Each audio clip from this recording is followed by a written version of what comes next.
You are looking at Julian's pronunciation guide, where we look at how to pronounce better some of the most mispronounced words in the world, like this other curious word. But how do you say what you're looking for today?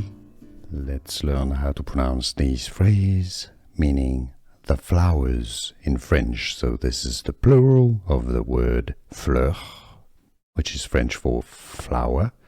How do you say the flowers in French? Les, this is the article, the plural. Fleurs, the S is silent. Les fleurs.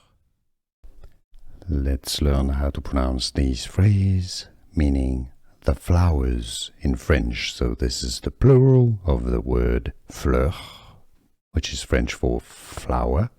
How do you say the flowers in French? Les, this is the article, the plural. Fleurs, the S is silent. Les fleurs. Here are more videos on how to pronounce more confusing words and names too many mispronounced. Like this video if you found it useful. I appreciate your support. I'll see you soon and thanks for watching.